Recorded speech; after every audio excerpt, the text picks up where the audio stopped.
Hello and welcome to the Day 7 lecture for Upward Bound Integrated Math 2. Today we're going to look at some other things that we can do with polynomials. In the last section we worked with adding, subtracting, multiplying, and adding, subtracting, and multiplying. And this idea of factoring is very closely related to the idea of dividing polynomials. So when we were given a problem like this last time, we knew that this x was being multiplied by the parentheses and that we had to distribute that x to both terms in the parentheses. And it gave us something where we had an additional x being multiplied by everything that used to be in the parentheses. So in going the other way, that's called factoring, we're trying to see what can we take out of each term. What one thing or multiple things can we remove in the sense of kind of dividing, but what can we remove from each term and bring out in front? Okay. So if I were looking at something like this, I would say that both of these terms, again, terms are separated by plus or minus signs. Both of these terms have an x in them because this is 5 times x times x, and this over here is 12 times x. So we notice that each one of these has an x involved. That's freestanding. That's by itself. It's an additional thing in that polynomial. So we can take that x out. So again, kind of the reverse of distributive property. It's probably the best way to describe factoring out common factors, which is our first goal. We'll get to the harder stuff as we get a little bit deeper in this material. But for starters, we're just trying to see what common factors these polynomials have. So what I want to do is I want to look at each term of an expression. And in this case, I'm looking at the 15x and the 10. And I'm trying to think, what do those have in common? What one thing or multiple things do those have in common? And you kind of have to think about factoring your numbers and factoring your variables. I know that I could build 15 out of 3 times 5 times x. Okay, that's my 15x. And then my 10, I could build that from 2 times 5. So each one of those, when I'm looking at this, each one of those has a 5 in it. And so I can pull that 5 out. Okay, and I just use arrows to the left, thinking about, I'm going to pull that 5 out. And then what am I going to be left with? Well, whatever I'm going to be left with, I need to put it in parentheses. And here I have a 3 and an x, so a 3x. And here I just have a 2. So I'm left with 3x plus 2. And that's actually the factored form of this original statement. Okay? And you can always check it by saying, well, what would happen if I distribute back through? Would I get what I started with? 5 times 3x is 15x. 5 times 2 is 10. So I am left with what I started with. Okay. Let's look at the next one. What out of my two terms, what can I look at here? Negative 6x squared. That could be written as negative 2 times 3 times x times x. And then 3 can just be written as 3. I can't break that down any farther because 3 is a prime number. But I do notice that they both have 3's in there. So I can pull that 3 out from each one of those. And I'll be left with 3 on the outside. And then, oh, sorry about that. So I'll be left with 3 on the outside. And then on the inside, I have my -2 and my 2x's. So we can say -2x squared. And then what happens if I take this away? Do I have 0 here? Well, technically not, because this would be 3 times 1 at all times. So I'd be left with a 1. And there we go. That is the factored form. Notice if I had a 0 there and I tried to then redistribute, over here would still be a 0. So that's not good. I can't think of that as a 0. I have to think of it as a 1. Okay. On my next one, I know, and another common thing that's done is to think about negatives as negative 1s. So I could think of this even as -1 times, and then 21 would be 3 times 7. N to the 5th, I can go ahead and write 5 n's. I'll talk about an easier way to look at variables in just a second. And then I'm going to go ahead and write it as plus, and then another -1, and then 14 is 2 times 7, and then 3 n's. Okay, I know that's getting a little close to the edge, but we should be fine. So let's look at all the things that are common in the two sides of this expression. I have a -1 in both of them. I have a 7 in both of them. And then variable-wise, I have 3 n's over here. And I know I have more than 3 n's over here, so I do have my 3 n's there as well. So let's look at what that's going to give us. -1 times 7 is -7. We would write 3 n's as n cubed. And then what's left over? What am I left with inside the parentheses? What did I not take out from each term? On this one, I have a 3 and 2 n's. So 3n squared. And then over here, I have just a 2. And again, it's a positive 2 because I took the negative out from there. Okay. Now, I know that this is kind of a tedious process, so we can kind of think of a little bit of division. And if you know your multiples, that's only going to make your life a little bit easier.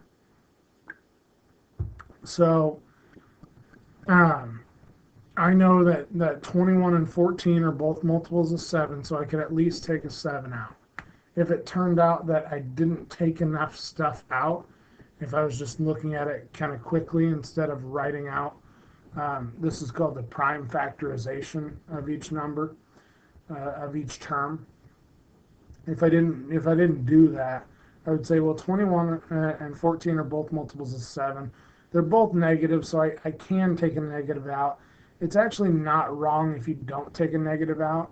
If you leave this as a positive 7 and then you have a negative here and a minus here, that would be okay as well. I'm trying to look at ways to, any way I can to get to addition if I have to have just a negative number. So I know that 21 and 14, both multiples of 7. 21 divided by 7 is 3. And then 14 divided by 7 is 2. So that's where my 3 and my 2 come from. And then for variables, as long as I have the same base, as long as I have the same variable and they're raised to different powers, I'm kind of using the division property of exponents with saying that If I take 3 n's out, because that's the smallest number of n's I have, if I take 3 of them out, that's going to leave 2 of them in this first one. It left 2 of them right here. Okay, because I had 3 there. I know I had more than 3 here, so it's going to leave 2 of them, and I can jump right to that. Let's try to look at doing these problems in that way, because it'll be a little bit quicker. What's a common factor between 6, 9, and 27? Well, they're all multiples of 3. And this one's a little bit tougher, I know, because I have 3 terms. But I do have to look for common factors in all 3 terms. I know that all these are multiples of 3. 6 is 2 times 3. 9 is 3 times 3. And 27 is, well, let me write it in the same order, I guess, is 9 times 3. So I know that I have those, all those being multiples of 3. So I know I'm gonna take out a 3. Okay, and then variable-wise, I see that the smallest exponent on my variable is a 1, because that's a p to the first power. So I'm going to take 1p out of everything. Okay, so I'm going to take 1p out of everything. And what's that going to leave me with? Here, since I had 6 and I took 3 out, I'm going to be left with 2. And I took 1p out, so there's 2 p's left in that one. So p squared. The minus sign's going to stay. I typically don't really worry about taking out negatives unless the majority of the signs are negative. But I had positive, negative, positive, so I'm just going to leave it in that order. Since I'm taking a 3 out, I'm left with 3 here. So 9 divided by 3 is 3. That's another way you can look at it, just like 6 divided by 3 is 2. So 9 divided by 3 is 3. And then I took 1p out of here, and there were 2, so there's 1 left over. And then last but not least, 27 divided by 3 is 9. And then I took that p out, so that one's done right there. And that's the easier way to look at it. That's the quicker way to look at it. Obviously, when you do it this way, there's definitely more opportunities for mistakes, but it should be doable nonetheless. Okay. The one thing that I do get people saying, well, Gall, you got a 3 here and a 9 here. Don't those have a common factor of 3? And yes, these two do, but it's not common with this one. I'm not just going to pull a 3 out of these two and leave this one high and dry. It doesn't really make sense to do that. Okay. For the next one, I have 4 terms. I have 48, 42, 30, and 36. And those are all multiples of 6. So I'm going to pull a 6 out of each one of those. Okay. For the r's, I can't take any r's out because I don't have an r in each term. This term over here is just 36, so I cannot take an r out of that because it's not there. So I'm just going to be taking a 6 out of each one of these terms. 48 divided by 6 is 8. So I have 8r to the 4th. 42 divided by 6 is 7. And I still have my r squared there. Negative 30 divided by 6 is negative 5. And I still have my r with that one. And negative 36 divided by 6 is negative 6. And there we go. Again, on the signs, I had 2 positives and 2 negatives, so there really was no advantage to taking a negative out. It would actually make it, in my mind, a little more complicated if I took a negative out on that one. Last one for this section. I look at all these, and numbers-wise, I see that 2 is going to be the number that I take out because they're all even, and that's all I can say. I can't take anything more than a 2 out because I only have a 2 here. So numbers-wise, this is among the easier problems. It's variables that we really have to track on this one. I noticed that these two have J's, but this one doesn't, so I can't take any J's out. They all have H's, and they all have K's. Okay, they all have at least one H, so I'm going to take one H out. And they all have at least one K. This one only has one K, so I'm only going to take one K out. It's not going to simplify it a whole lot, and in fact, I did just mess that up, didn't I? I do have 2 out of 3 negatives, so I'm going to go ahead and take out a negative as well. Okay. When I take that negative out, I know it sounds complicated, but I'm just switching the signs on all of these. Okay. Here's how that looks. I have negative 18 divided by negative 2, so that's going to be a positive 9. I'm dropping one H, so my H is gone, and I'm dropping one K, so I just have one K left over in this term. 4 divided by negative 2 is going to be negative 2. I took the H out. I took one of the K's out, so I have one K left. And I didn't do anything with the J's, so I still have J squared. Negative 2 divided by negative 2 is positive 1. And I don't even have to write that positive 1 if I don't want to. Because I have other stuff that's going to be there and be multiplied by that. So I don't have to write plus 1, and in fact, I'm not going to. I didn't mean to erase all that, but that's okay. But I do know that it turns it into a positive, so that's good. I took one of the H's out. I had 3 of them, and I took one of them out, so there's 2 left. I took my only K out, but I didn't do anything with the J. So there's my answer. Okay, and that's factoring out common factors. The next thing we're going to look at is what's called a difference of squares. Okay, I just want to look at this really quick. This is just a rule. If I have 2 things, I don't know why I put parentheses there. There's not parentheses on any of these problems. Why would I do that? If I have 2 things that are both something squared and they're subtracted from each other, I don't want to get too deep into why the rule is what it is, just in interest of time. But if I have a squared minus b squared, that's going to turn into a plus b times a minus b. Okay, and you see in the multiplication side, if we FOIL this, I would get a times a, which is a squared,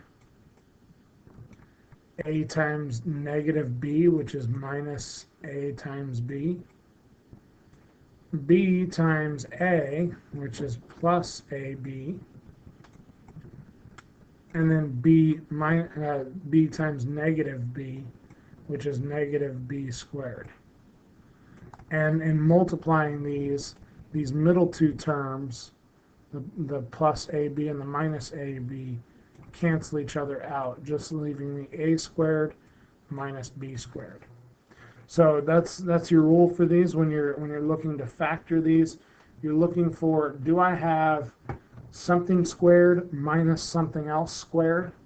And in all these cases we do, so we can use difference of squares. N squared is just n times n. 1 is 1 times 1, so it's the same as 1 squared. And so I would just write that as n plus 1 times n minus 1. Okay? And if you switch these around, if you went minus and then plus, that's okay too. That's commutative property. That's just you took this whole parentheses and switch places with this whole parentheses. Okay. The next one here, b squared, that's something squared, is 36 something squared, because both these have to be a number squared or a variable squared. B squared is, it's b times b. 36 is, it's 6 times 6. Okay, so we get, and notice I'm not going with those squared things, which this one's kind of deceiving. I always think to myself, just like I wrote on the previous one, this is b times b, this is 6 times 6. And so I'm going to put a b and a 6 in each set of parentheses. B plus 6, b minus 6.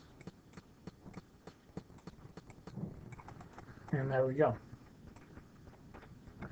In the next one, do I have something squared here? What can I square and get 4x squared? Well, it turns out that 2x times 2x would be 4x squared. And then over here, do I have something squared?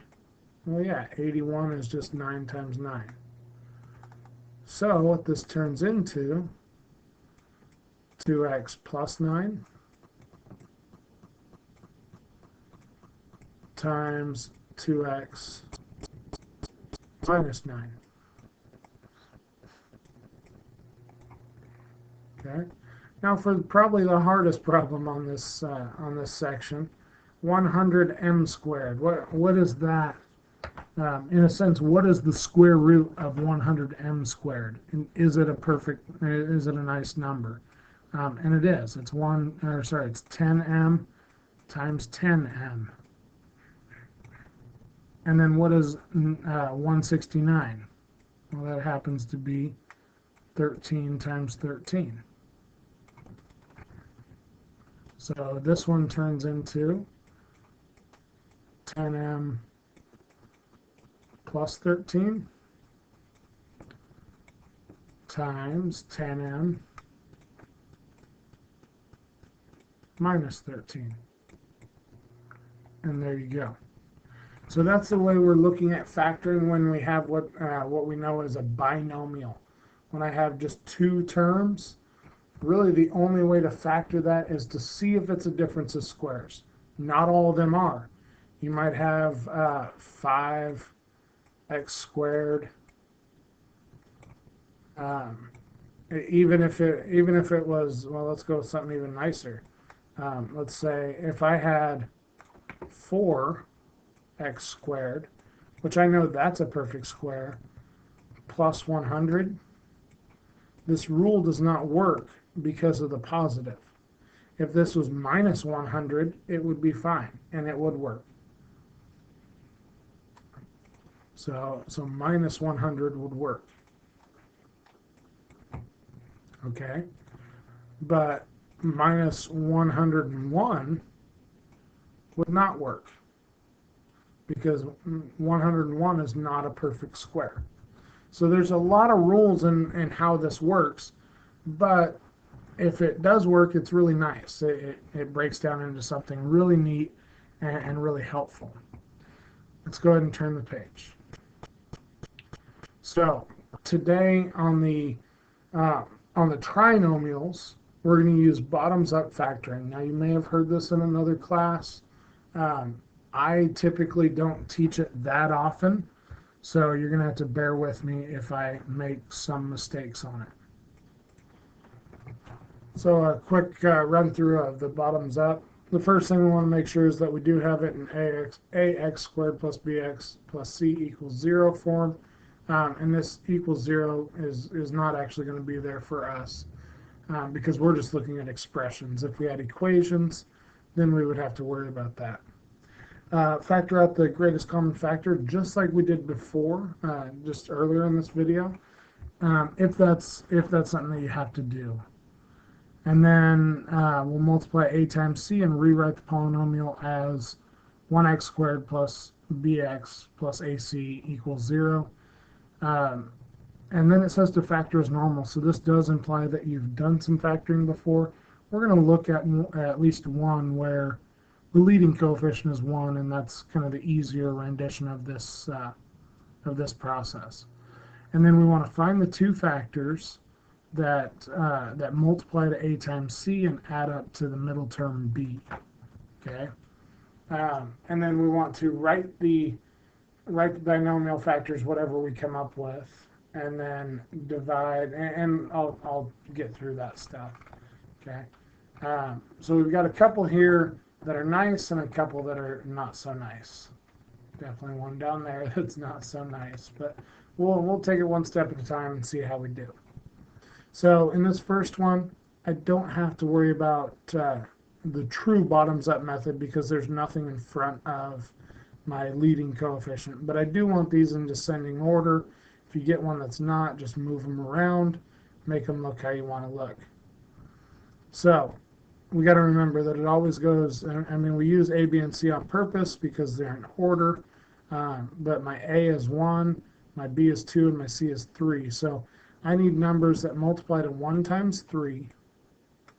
Sorry, 1 times negative 3, because that sign, that negative 3 is there, and that's kind of crucial to this. But I need two numbers that multiply to negative 3 and add up to 2. Okay? So we think about ways to get numbers that multiply to 1 times 3, or sorry, that multiply to negative 3, and we can only have two options. We either have negative 1 and 3, or negative 3 and 1. And what I can see is if I go negative 1, if I then go, and I usually don't do this, but if I go negative 1 plus 3, because that's the second part, is I have to add them together. And out of my two options, there's only one of them that's going to give me 2. And it's this top one, because this bottom one would give me negative 2. So that's not what we want. This is the one we want right here. And so the way that we do this factoring method is I'm going to use negative 1 and 3 in my parentheses. Negative 1 and 3. So our goal here is to turn something that looks like this into two sets of parentheses that both have binomials in them. That's our whole goal with factoring trinomials, is to turn it into a product of two binomials. So what we have there is x minus 1 times x plus 3. And if you were to FOIL that back out, which I encourage you to do, I'm going to skip in an effort to keep this as short as I can. But if you were to FOIL it out, you should come back up with our original problem. Okay. Let's look at the next one. Actually, let's work this one here because it's a very similar problem. Because I have nothing in front of my k squared. So I need something that multiplies to 1 times negative 54. It's just negative 54. And adds up to negative 3. Okay? So thinking about things that multiply to negative 54.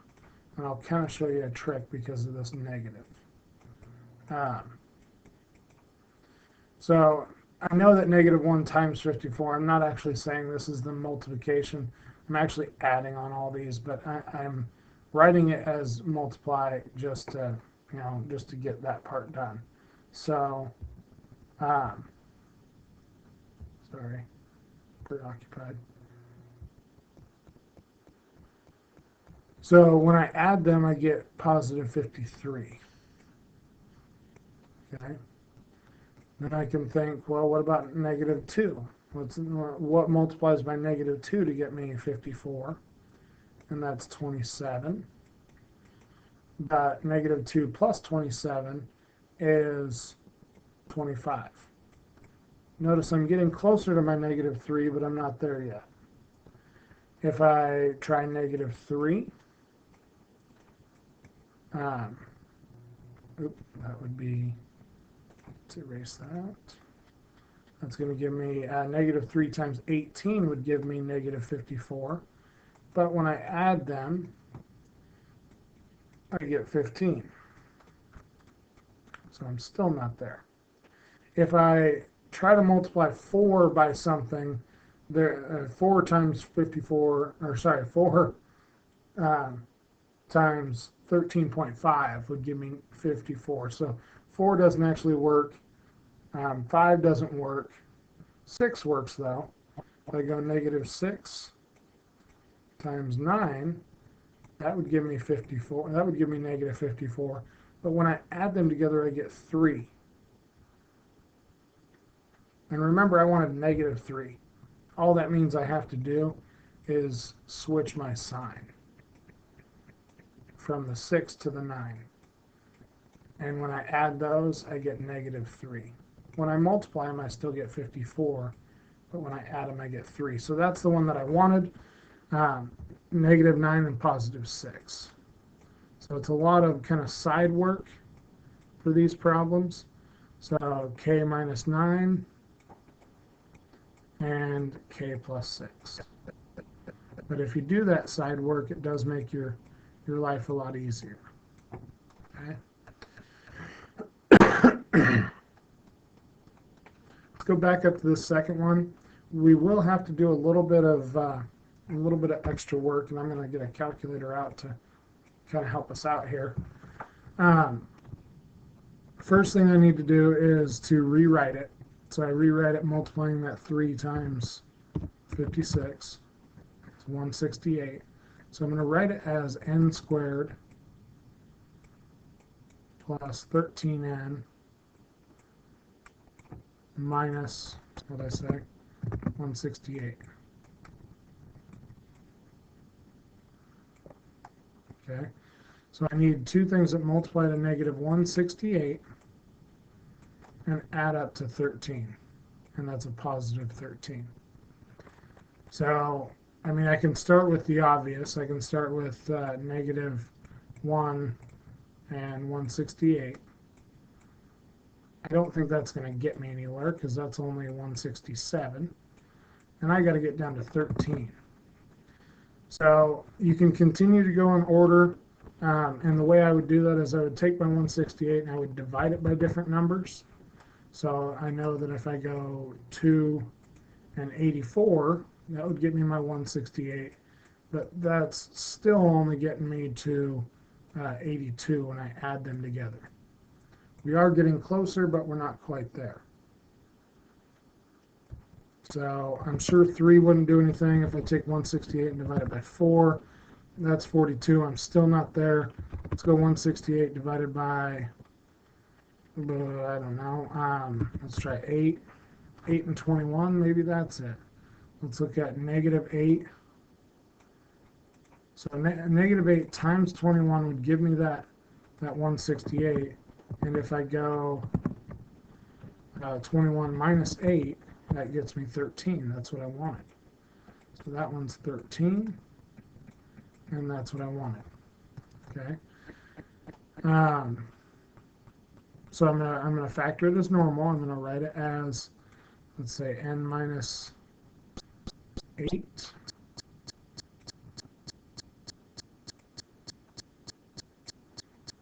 and n minus 21. Now I tried to write those a little bit different because of one thing. I know that on both of these I have to divide them by 3, and this comes right here. Divide the constants n1 and n2. My n1 and n2 are negative 8 and positive 21. Negative 8 and positive 21 by the original value a. So I'm dividing those by 3, and this is where the bottoms up part comes. Okay. I want to simplify the resulting two fractions, and the first one I can't simplify. 8 over 3 is 8 over 3. Okay. So I'm going to have n minus 8 over 3. And on this one, I can simplify it. 21 over 3 is just 7. And we could say 7 over 1 to really, we're going to say 7 over 1 to really emphasize this bottoms up. The bottoms up part comes by this step right here. And it approaches that denominator of 1, but it says to move the denominator to become the coefficient in front of the variable. This is the bottoms up part. So I'm going to move this 3 to right there. Technically, I can move that 1 to right there, but it doesn't change anything. I'm just going to write that one as n plus 7. So this where this 3 came from is because of the fact that we had to we moved it. Since we moved it over here, we have to somehow move it back, and this is us moving it back. So we get 3n minus 8 and n plus 7. Again, you could then check your answer by foiling, which is a lot easier than this. So you could always check your answer. All right. Let's do this one more, and then I'll have you try the other two. So let's get our calculator back out. We do need to rewrite it as b squared minus 32b minus 105. So I need two things that multiply to negative 105 and two things that add to negative 32. Okay. And so I'm just going to go through 105. Let's start with 5. Okay, 5 gives me 21. So that would be negative, let's say negative 5 times 21. Well, that's giving me positive 16. So let's try 105 and, or we're breaking down 105, and let's see, what else could we try? Could try 15. Maybe that's going to get us a little bit closer.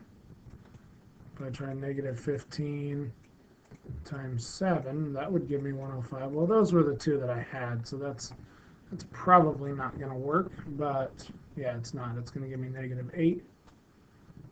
But I am getting closer. I'm getting more negative now. So let's try 105. And one way that you can do it is we tried 15, so you can try 16. That doesn't work. 105 divided by 17. 105 divided by 18. 105 divided by 19. That's not going to work. 105 divided by 20. Now 105 divided by 21. We get that 5 again. 105 divided by 22. 105 divided by 23. 24. There is an easier way, but I'm trying to go with what we're doing here. I have an idea of what the number is. Let's bump it up. Let's go to 35. So I kind of cheated there, but I said negative 35. So negative 105 divided by negative 35 is 3.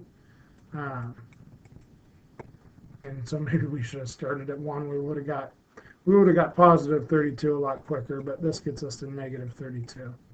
So I apologize for taking so long, but I didn't see it right away. So I had to, there were a bunch of options to try. You do need to, if you're good and you can tell, I mean, I know 105 is a multiple of 3. I guess I didn't catch that earlier, but I am looking for things that do multiply to give me 105, and I knew 3 and something did. Turns out it's 3 and 35, and those were our numbers. Those were the ones we wanted. It just took us a little while. So then I'm going to write this as b minus 35. And I'm just going to go and put that over 7 right now. And then b minus 3 over 7. Again, that 7 is coming from right here. Okay. Simplify those fractions if we can, which we can. The first one is just going to be 35 divided by 7, which is 5. And the second one does not. 3/7 is 3/7. And again, bottoms up, we bring that 7 in front of the b, and we get b minus 5 times 7b minus 3. And that's our answer. Okay. Go ahead and pause the video and try the next two. I'm going to really recommend on this one, look for a common factor first. I think your common factor is going to be 5. So let's at least get you this far.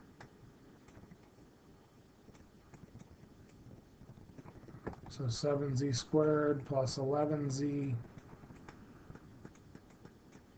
plus 4.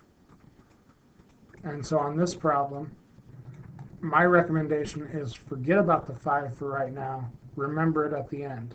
Focus on doing what we just did on this piece. Okay, hopefully you have a little bit of success with that. So my hint was to just focus on this, and that's what I did. I again moved that 7 to the end and multiplied it by 4 to give me 28. So I needed two things that multiplied to 28 and added to 11.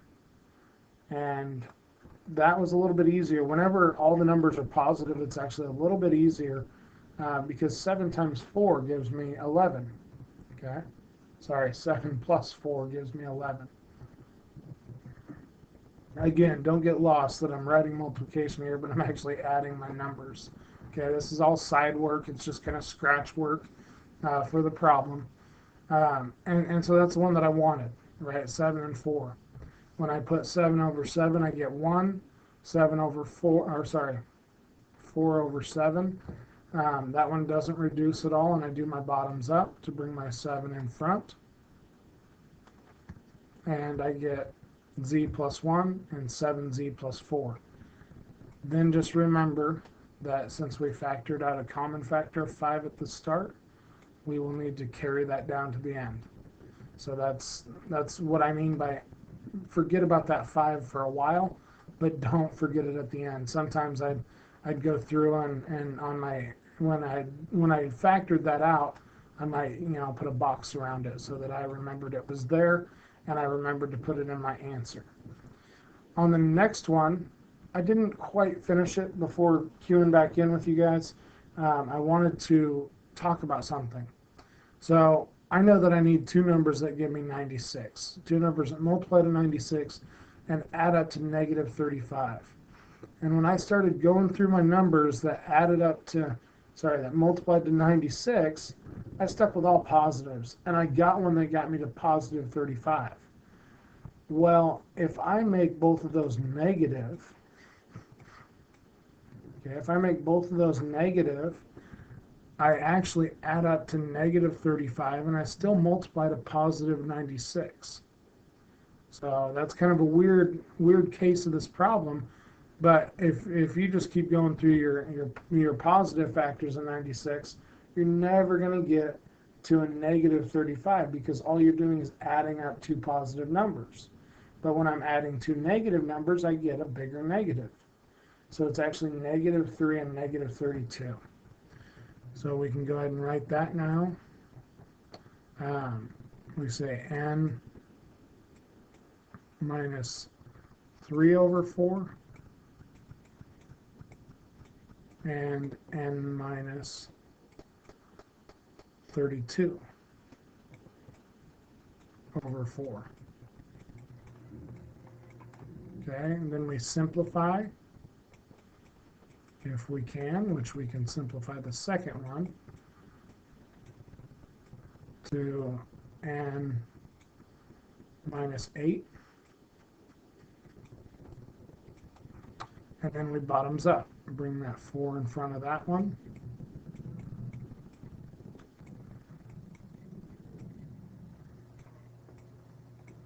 And And so 4n minus 3 and n minus 8. Okay, that's our answer there. One hint that I'm always going to give you is remember that when you go through and FOIL, okay, the easiest thing to check is the very first term, your leading coefficient. So when you do bottoms up, I know that I have 2 4s in here, but I only have 1 4 out in front. If I just brought up both those 2 4s, that would not be enough, and that's why simplifying your fractions is a huge step in this. Okay, remembering to simplify, because if I had, again, a 4 in front of this n and a 4 in front of this n, when I did my first times first, I would have 16n squared when I only have 4n squared here. So somehow, some of your numbers are going to simplify. And that's always going to be the case, that some of your numbers are going to simplify. In this one back here, my 7 over 7 turned into a 1. And even though z times 7z is 7z squared, I have to get to 35. That's because of this 5. 5 times 7 would give me that 35. Okay. In this one, I had my 7 right here. That got me to that 7. In this one, my 3 is right here. That gets me to that 3. So those are going to work out somehow. You just got to be diligent. You got to be you got to stick with the problem long enough to get to the end result that you want. So good luck on that. I'm sorry I'm not here in class to help you with this today, but we will definitely have some time to answer next time. That being said, have a good time. Good luck. Ask questions. You can ask questions in the comments if you want to. It's not like I'm out of town. I'm just busy during this week, and I can answer questions in the comments if you have them. Have a good time. We'll see you in class.